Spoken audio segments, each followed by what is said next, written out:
There are rules every fire watcher learns on day one. Check for smoke. Log weather conditions. Never leave your tower after sunset. And if you hear footsteps on the stairs after midnight, do not look down through the trapdoor, no matter who is calling your name, because whatever is climbing toward you at that hour did not come from the forest, and it is not there to be helped. My name is Daniel Reeves. I'm 34 years old, divorced, broke, and until 2 summers ago, I was desperate enough to accept a job nobody else wanted. That job was working alone in a fire lookout tower deep in the Bitterroot Mountains, middle of nowhere, no nearby towns, no roads for miles, no neighbors, no internet, just one aging tower built on top of a rocky peak overlooking endless miles of black forest. The government had recently reopened it after years of being unused. Officially, the job sounded simple: monitor fire wild risk, track weather, report smoke, stay for 8 weeks. Easy money, quiet environment. Good for people who need space. That's what the hiring guy told me. What he meant was good for people desperate enough not to ask questions. The drive there took nearly 6 hours. The last hour wasn't even on a real road, just cracked dirt paths winding through dense pine forest. No signs, no guardrails, no cell signal, nothing. Eventually, I reached a clearing, and there it was, the tower, 50 feet tall, wooden stilts, tiny cabin structure at the top, staircase wrapping upward around the outside. From below, it looked skeletal, fragile, like one strong storm could snap it in half. The previous watcher was supposed to brief me. Instead, I found a handwritten note taped to the inside door. That was my first red flag. It read, "Read the rules. Follow them exactly. Do not improvise." That was it. No signature. Just that. Inside the cabin was cramped but functional. Single bed, desk, radio equipment, small propane stove, logbooks, emergency supplies, and taped beside the bed a laminated sheet titled Fire Watch Protocol. Most of it was normal: weather checks, radio schedule, emergency contacts. But near the bottom, things became strange. Rule 7. If you hear knocking from beneath the tower after dark, ignore it. Wildlife occasionally causes structural sounds. Reasonable enough. Then, Rule 8. If the knocking becomes rhythmic, turn off all lights and remain silent until it stops. Not reasonable. Then, Rule 9. If someone begins climbing the stairs after 12 a.m., do not acknowledge them. No visitors are permitted after sundown. Okay, weirdly specific. Then the final rule, underlined twice. Rule 10. If the person climbing sounds familiar, do not look through the trapdoor. I actually laughed. Thought maybe old employees had some tradition of hazing newcomers. Creepy rules, classic remote job nonsense. At least that's what I believed for exactly 2 nights. Night 1 was eventful. Beautiful, honestly. Sunset over endless mountains, wind through pine trees, stars brighter than anything I'd ever seen. The kind of silence city people romanticize. Night 2 got stranger. At around 11:40 p.m., I heard movement below, soft crunching around the base of the tower. Probably deer or bear, no big deal. Then came knocking, 3 slow knocks from directly underneath. Knock, knock, knock. I froze, immediately remembered Rule 7. Funny how quickly weird instructions stop being funny once reality starts cooperating. I waited. Nothing. A few minutes later, it happened again, but different. Rhythmic, steady. Knock, knock, knock. Pause. Knock, knock, knock. Not random, intentional. My skin went cold. I switched off all lights instantly, sat in darkness, didn't move, didn't breathe, and listened. The knocking continued for maybe 5 minutes, then stopped. Silence returned. That should have been the end. Instead, I heard footsteps, wood creaking below, slow steps climbing the stairs, one at a time, very deliberate, not animal, too heavy, too measured, a person or something pretending to be one.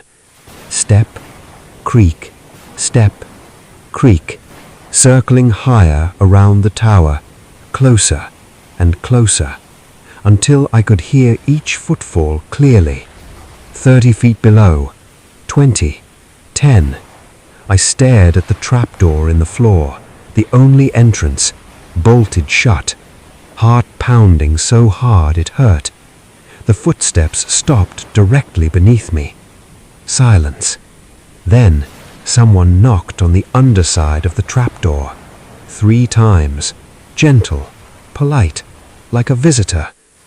Then came a voice, a woman's voice, soft, warm, familiar enough to make my stomach collapse.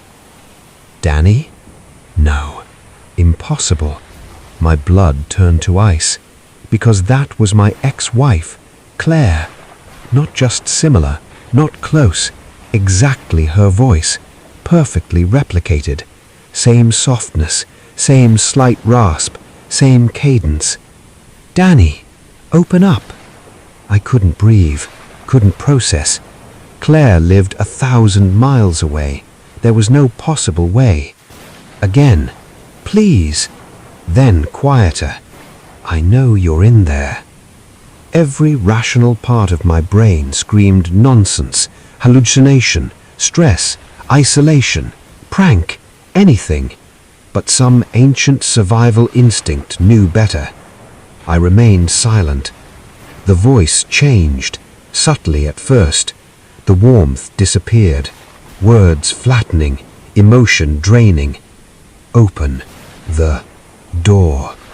Then came scratching, something dragging nails or claws across the wood beneath me, slowly, patiently, testing. Then suddenly, bang! The trapdoor shook violently. Another hit, harder. Dust fell from ceiling beams. Whatever was below was no longer pretending. It slammed against the trapdoor, again, again, again.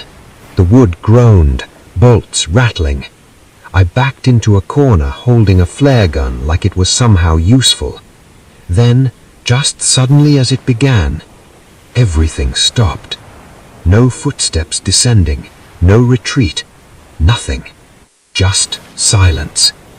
I stayed awake until sunrise. At first light, I forced myself to inspect the stairs. No one there, no damage, no footprints, nothing. Except one thing, scratched into the wood railing near the top. Let me in. Not carved, not written, scratched deeply into the wood, like done with claws. My stomach dropped. I radioed the ranger station immediately. No answer. Again, nothing. Static. I packed my bag, decided I was leaving, didn't care about money anymore. Not worth it. I opened the trapdoor, started descending, made it down maybe 15 steps before noticing something strange. The stairs were wrong. Missing steps. Not physically missing. Repeating. Same section over and over. A chipped plank, rust stain, loose nail. Again. Again. Again. No matter how far I climbed, I wasn't getting lower. My breathing turned ragged. I looked up. Tower cabin, still same distance above. Looked down, ground nowhere closer. Impossible. Panic set in hard. I climbed back upward, reached cabin, slammed trapdoor shut, locked it, hands shaking uncontrollably. I was trapped. That realization hit like cold water. Whatever this place was, it didn't intend to let me leave. Night 3 was worse, much worse. Around midnight, radio static burst alive by itself. A voice crackled through, male, weak, terrified. "This is Tower 12. Please respond." I grabbed radio. "This is Daniel. Who is this?" Pause. Static. Then suddenly, "Do not let it hear you." My throat tightened. "What?" Breathing, heavy, panicked. Then he whispered, "It learns voices." Before I could ask more, screaming erupted through the speaker. Not human screaming for long. It quickly became distorted, stretched, warped, like audio melting. Then silence. Radio dead. No more signal. At 12:47 a.m., footsteps began again. Not one set, several. Different weights, different rhythms, multiple things climbing, slowly, surrounding the tower from all sides, wood groaning under impossible pressure. Then voices started. My mother, dead 8 years. "Daniel?" Then my younger brother, alive but definitely not here. "Open up, man." Then my father, then Claire, then my own voice, perfect, calling from below. "Daniel, look down." That nearly broke me. Hearing yourself from outside your own body is a kind of terror I can't properly explain. It bypasses logic, hits somewhere primitive.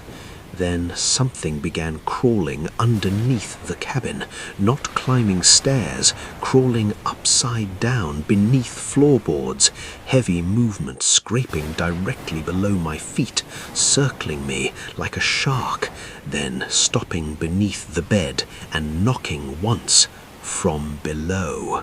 Nope, absolutely not. I climbed onto the desk as if elevation inside an elevated tower somehow mattered. Then the bed moved, just slightly, dragged 1 inch across floorboards on its own. I screamed. The entire tower shook violently. Not wind, not structural weakness. Something massive had collided with the supports below. Then another impact. Whole tower swayed, books falling, mugs smashing, glass rattling. Something was trying to bring the tower down, and it was big, very big. I looked through the side window. Huge mistake. At the tree line, illuminated by moonlight, I saw them, at least 7 figures, tall, thin, standing unnaturally still, watching the tower.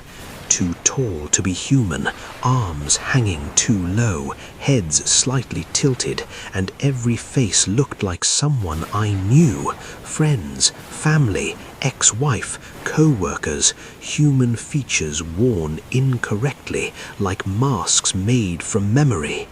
One of them raised an arm and waved slowly with too many fingers. That was enough. I fired a flare into the forest. Bright red light exploded across trees. For 1 second everything illuminated clearly, and I saw what stood behind them. Something enormous, towering above tree line, too large to fully comprehend. Antler-like branches rising from its head, body hidden in darkness, only shape visible. Ancient, wrong, watching. The smaller things weren't the real threat. They were just pieces of it, extensions like fingers. The flare died, darkness returned, and all movement stopped.